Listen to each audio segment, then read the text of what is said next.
الشيطان الرجيم. بسم الله الرحمن الرحيم. سبحان الذي أسرى بعبده ليلا من المسجد الحرام إلى المسجد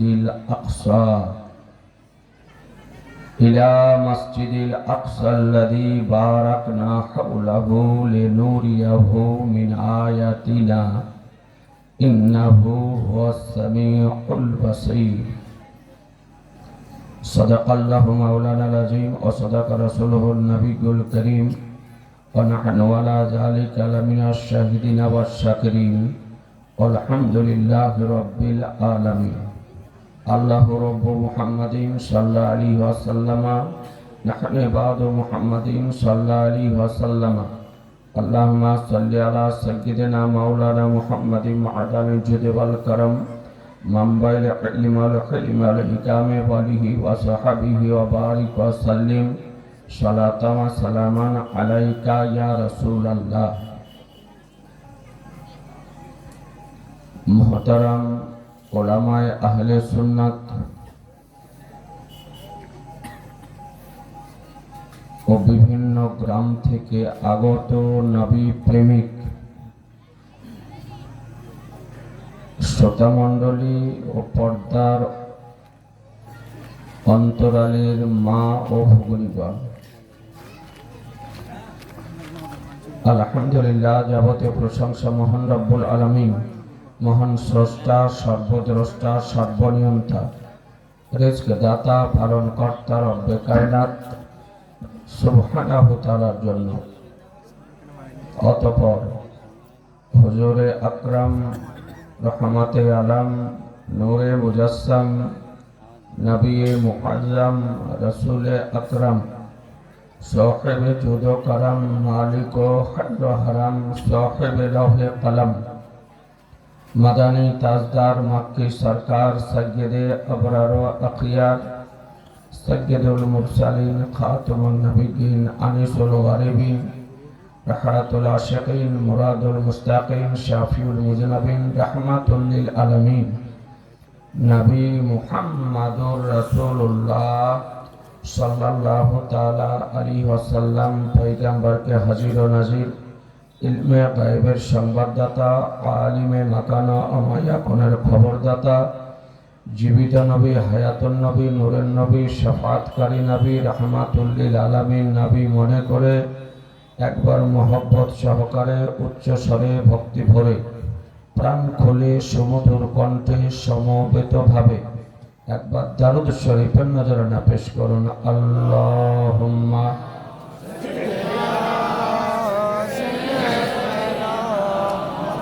मौलाना मुहम्मद अला आले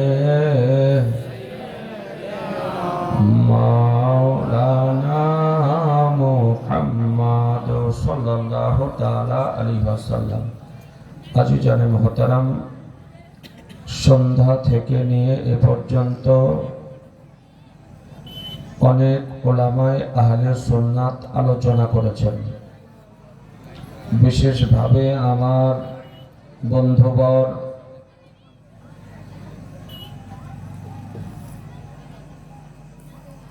হযরতুল আল্লাম মাওলানা মুহাম্মদ ইয়াকুব আলী আশরাফি দীর্ঘ সময় ধরে আলোচনা করলেন এবং তার আলোচনাও আপনারা একাগ্রতার সঙ্গে শ্রবণ করলেন।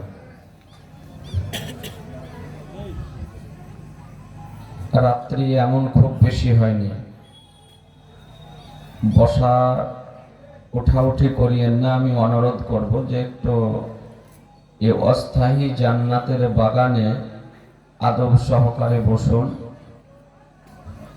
দীর্ঘ সময় ধরে নয়, খুব অল্প সময়ের মধ্যে কয়েকটি বিষয় শরীয়তের আলোকে আলোচনা করার আমি আপ্রাণ চেষ্টা করব ইনশাআল্লাহ। তবে মঞ্চে ও মঞ্চের নিচে অনেক জ্ঞানী গুণী বিজ্ঞ ব্যক্তি উপবিষ্ট রয়েছেন।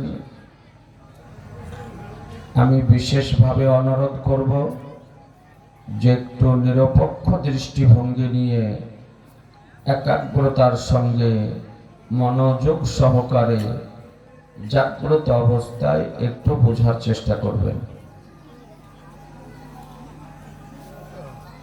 আমি কোরআন শরীফ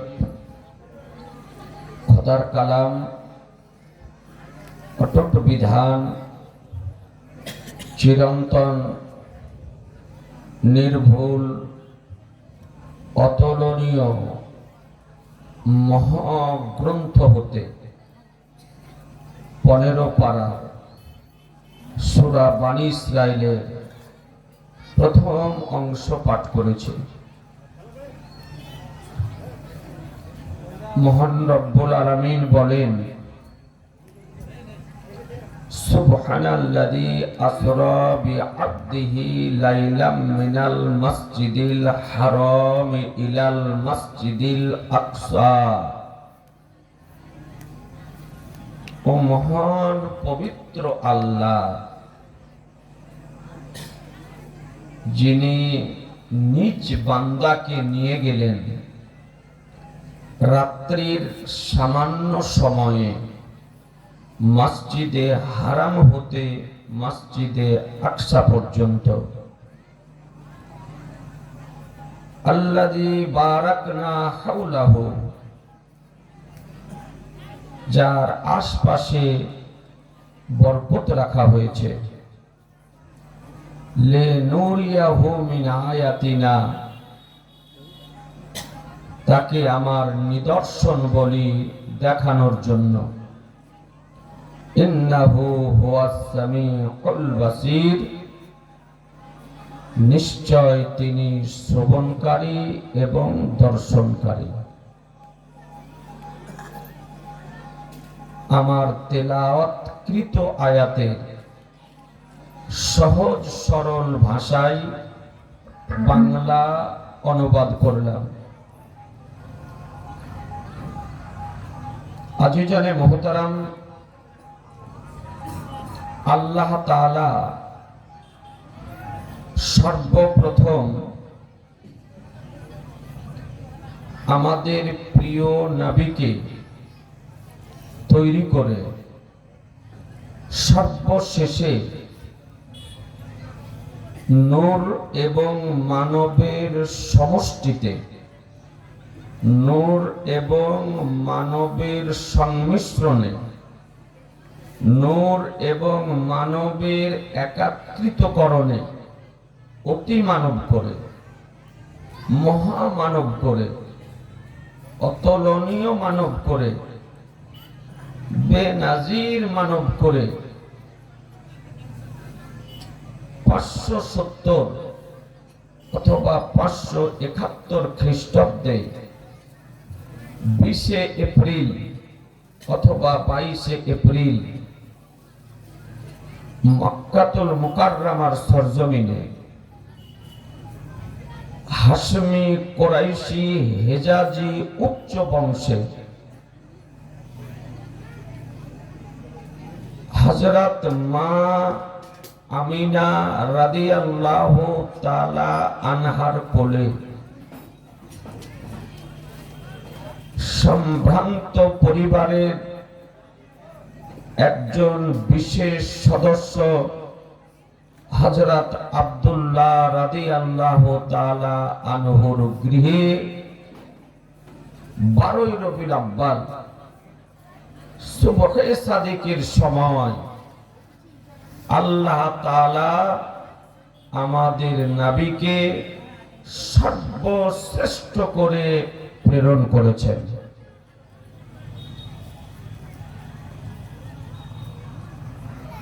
এ নবী পাক সাহেবে লাউলাদ সাল্লাল্লাহু তাআলা আলাইহি ওয়াসাল্লাম,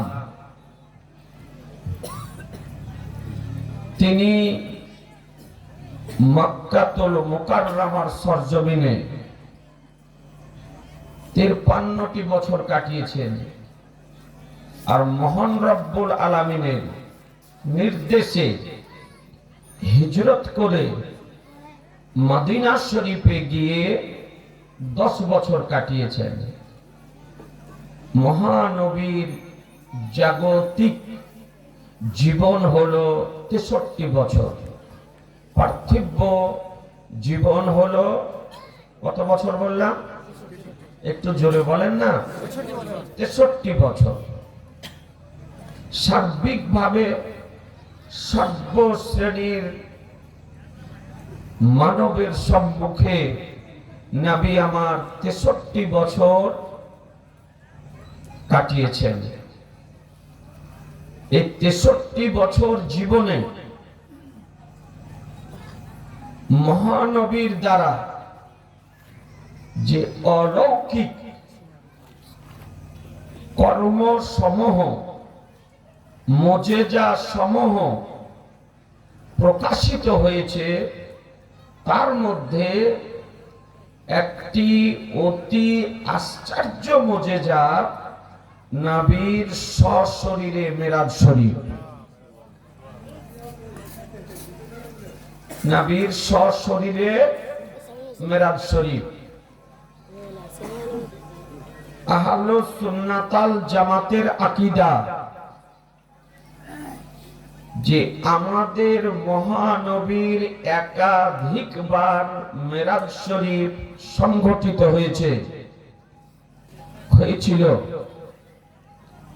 তার মধ্যে একবার হলো সশরীরে, অর্থাৎ দেহ এবং আত্মা সহকারে সশরীরে দৈহিক মেরাজ, শারীরিক মেরাজ। আর অন্য যে সমস্ত মেরাজগুলি সংঘটিত হয়েছিল সেগুলি ছিল আত্মিক মেরাজ, আধ্যাত্মিক মেরাজ, রূহানি মেরাজ। যতবার মেরাজ শরীফ হয়েছে তার মধ্যে একবার হলো শারীরিক মেরাজ, বাকিগুলি হলো আত্মিক মেরাজ। কিছু বাতিলপন্থী ভ্রান্ত মতবাদ পোষণকারীগণ ইসলামিক পোশাকের মুখোশ পরিধান করে ইসলামিক পোশাকে আজকে আত্মপ্রকাশ করেছে।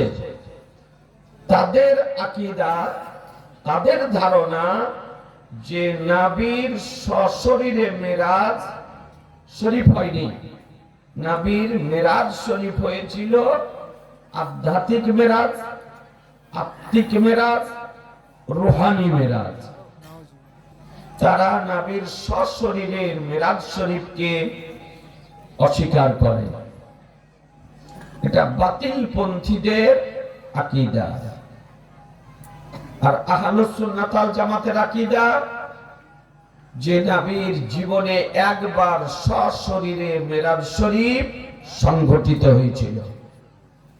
পার্থক্যটা বুঝতে পারলেন? জি, বাতিলদের সঙ্গে আমাদের পার্থক্যটা বোঝা গেল? একটু হানা করতে হবে, ঘুমিয়ে পড়লে হবে না। আল্লাহ তাআলা আদম আলাইহিস সালামকে, অর্থাৎ আদম আলাইহিস সালাম থেকে নিয়ে হযরত ঈসা আলাইহিস সালাম পর্যন্ত যত নবী রাসূলদেরকে প্রেরণ করেছিলেন, প্রত্যেক নবী রাসূলকে মুজিজা দিয়ে প্রেরণ করেছেন। মুজিজা দিয়ে প্রেরণ করেছেন। কাউকে 2টি মুজিজা, কাউকে 4টি মুজিজা, কাউকে 5টি মুজিজা, এইরকম মুজিজা দিয়ে প্রেরণ করেছেন। আর আমাদের নবীকে আল্লাহ তাআলা মুজিজা করে প্রেরণ করেছেন। কোরআন শরীফ এর মধ্যে মহান রব্বুল আলামিন বলেন, ইয়া আইয়ুহান নাসু কাদ জাআকুম বুরহানুম মির রাব্বিকুম, হে মানব সম্প্রদায়, হে মানব জাতি, নিশ্চয় তোমাদের নিকটে আল্লাহর পক্ষ হতে একটি বুরহান এসেছে, একটি দলিল এসেছে, একটি মুজিজা এসেছে।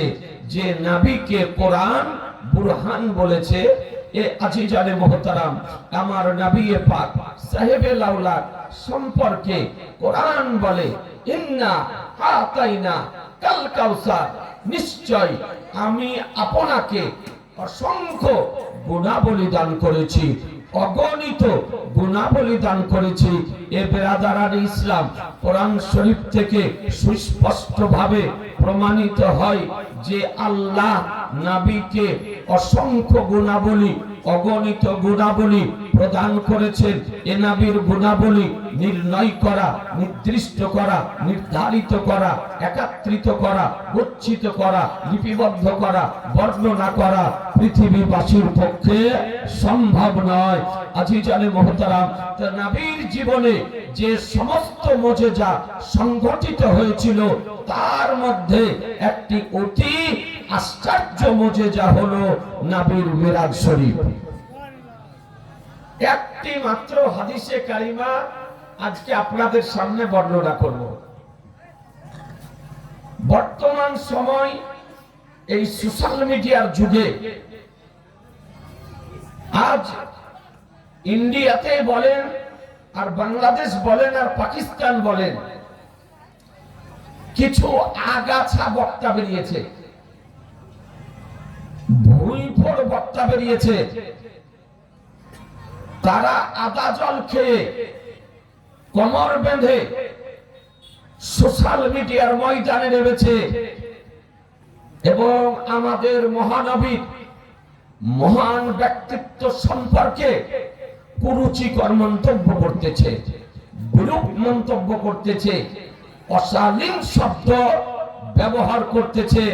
এই জন্য আপনাদের কাছে অনুরোধ করব, আজকে মাদ্রাসার বাৎসরিক জালসাতে একটু নবীকে আমি বোঝানোর চেষ্টা করব আর আপনারা একটু বোঝার চেষ্টা করবেন। নবীকে বোঝার প্রয়োজন আছে না নাই? একটু জোরে বলেন না? জি আছে। আজিজানে মুহতারাম, আজকে ওয়াহাবী সম্প্রদায়ের লোক তারা আমাদের উপরে মিথ্যা দোষারোপ করতেছে যে সুন্নি উলামায়ে কেরামগণ নামাজের কথা বলে না, রোজার কথা বলে না। আচ্ছা বলেন তো এটা ঠিক না বেঠিক কথা? একটু কথা বলতে হবে যে এটা বেঠিক কথা। আমাদের সুন্নি জামাতের উলামায়ে কেরামগণ নামাজের কথা বলেন না, বলেন না? জি বলেন না? বলেন। আমরা নামাজের কথা বলি, রোজারও কথা বলি, হজ যাকাতেরও কথা বলি, কিন্তু কে তাদের থেকে আমাদের বলাটা হচ্ছে স্বতন্ত্র, আলাদা। কেন? যে আজকে এই ওয়াহাবী মতবাদ পোষণকারীগণ তারা নামাজের কথা বলে, রোজার কথা বলে, যাকাতের কথা বলে, হজের কথা বলে, কিন্তু নবীর কথা বলে না। এ আজিজানে মুহতারাম, আর আহলুস সুন্নাত ওয়াল জামাতের অনুসারী যারা, অনুগামী যারা, মান্যকারী যারা, মতদর্শী যারা, তারা নবীর কথা প্রথমে বলে, নামাজের কথা পরে বলে, নবীর কথা প্রথমে বলে, রোজার কথা পরে বলে, নবীর কথা প্রথমে বলে, যাকাতের কথা পরে বলে, নবীর কথা প্রথমে বলে, হজের কথা প্রথমে বলে। এই জন্য যে নবী হলেন ঈমান আর এগুলি হলো আমল। নামাজে নবী কেনেন, নবী আমার নামাজ কেনেছেন। রোজাতে নবী কেনেনি, নবী আমার রোজা কেনেছেন। হজ যাকাতে নবী কেনেনি, নবী আমার হজ যাকাত কেনেছেন।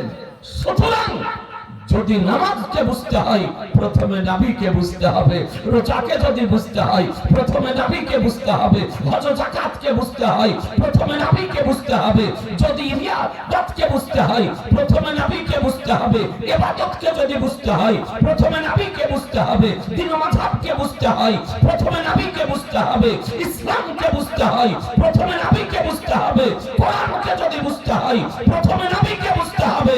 সৃষ্টি জগৎকে যদি বুঝতে হয়, কসম খোদার প্রথমে নবীকে বুঝতে হবে।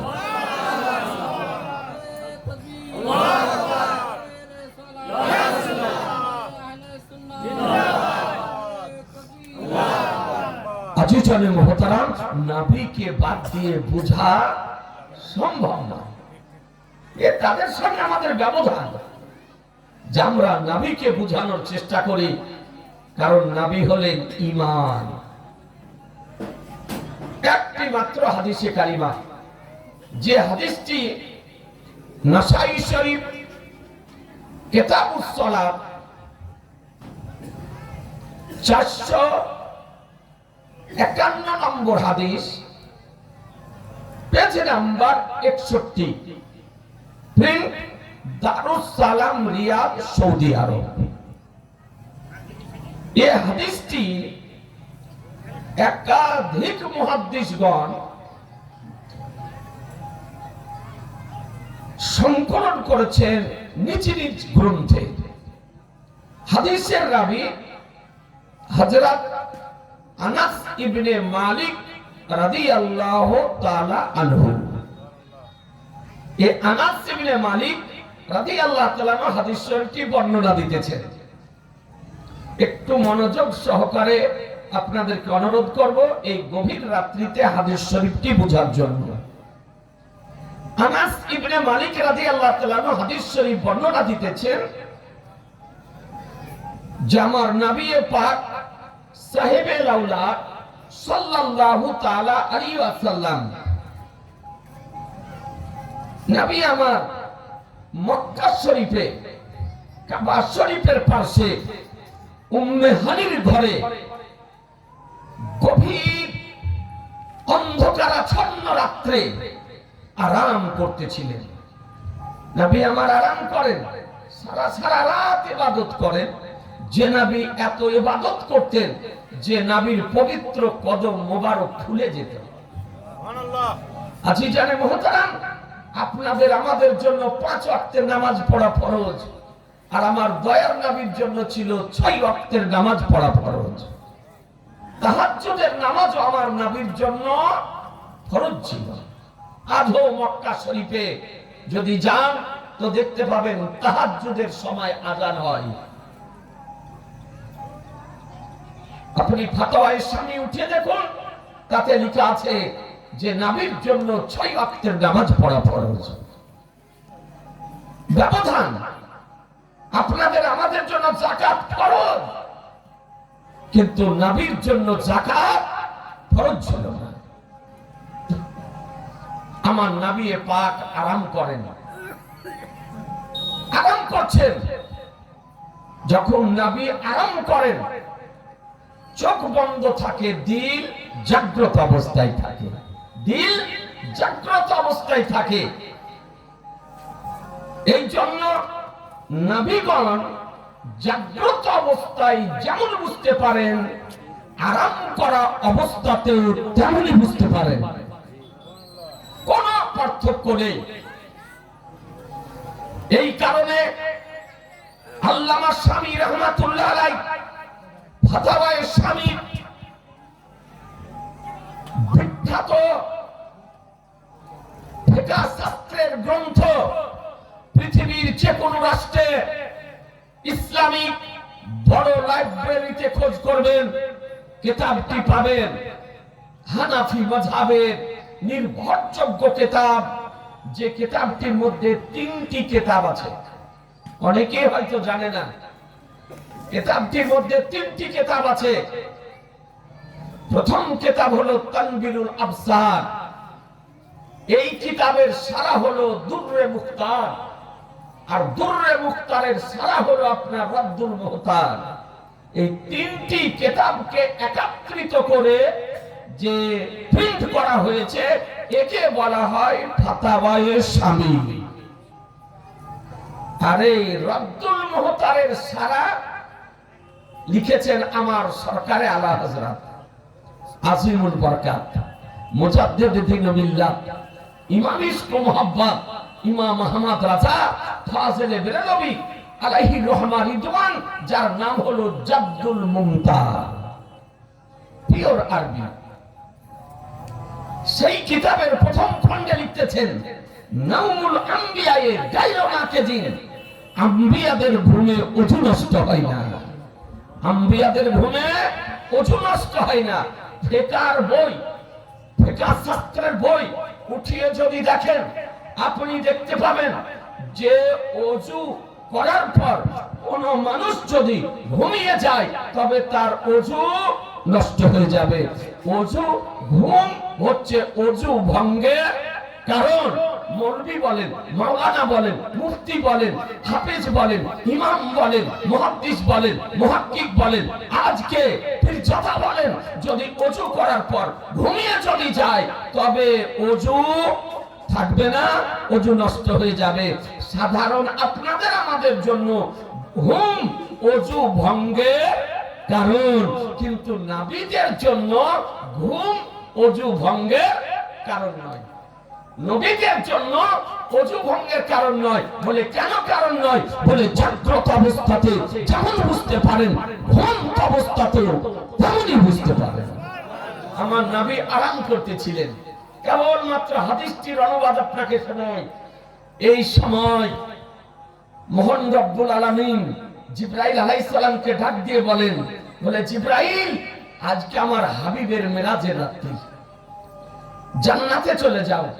জান্নাতে গিয়ে একটি যানবাহন তুমি তোমার পছন্দ মোতাবেক নির্বাচন করে নিয়ে আমার প্রিয় হাবিবের নিকটে যাও, আর আমার হাবিবকে তুমি নিয়ে এসো। আজকে আমার হাবিবের দিদারের রাত্রি, মেরাজের রাত্রি। আজি চলে মুহতারাম, জিবরাইল আলাইহিস সালাম জান্নাতে গিয়ে আমার মহানবীর মেরাজ শরীফে যাওয়ার জন্য যানবাহন নির্বাচন করলেন। যে যানবাহনটির নাম হচ্ছে বুরাক। কি নাম বললাম?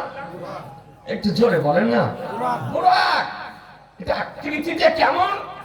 তো বলে গাধার চেয়ে একটু বড় আর খচ্চরের চেয়ে একটু ছোট। তার পাওয়ার কতটা ছিল? বলে যত দূরে দৃষ্টি পড়তো তত দূরে গিয়ে তার কদম পড়তো। এ ছিল বুরাকের গতি। আজিজানে মুহতারাম, জিবরাইল আলাইহিস সালাম বুরাক নির্বাচন করে নিয়ে জান্নাতুল ফেরদাউস থেকে আমার শাহনশাহে জীবিকা, মাতানিকে তাজদার, আহমদে মুখতার, নবীউকা সরদার, দোনু জাহানের মালিক ও মুখতার মহানবীর নিকটে এসে হাজির। আমার নবী বলেন, জিবরাইল, কি ব্যাপার? সেই দিন ছিল রজব মাসের 26 তারিখ দিবাগত রাত্রি, অন্ধকারাচ্ছন্ন রাত্রি, কালো ঘুটঘুটে রাত্রি। আর এই রাত্রিতে নবীর নিকটে আসতেছেন জিবরাইল আলাইহিস সালাম। বলেন, ইয়া রাসূলুল্লাহ, আজকে হচ্ছে আপনার মেরাজের রাত্রি, আল্লাহ আপনাকে নিয়ে যাওয়ার জন্য আমাকে প্রেরণ করেছেন। বলে, জিবরাইল, আজকে আমার সফর ভ্রমণের রাত্রি, মেরাজের রাত্রি? বলে, হ্যাঁ ইয়া রাসূলুল্লাহ। নবী আমার জেগে গেলেন। জিবরাইল আলাইহিস সালাম আমাকে জমজমের পানি দিলেন। নবী আমার ওযু করলেন।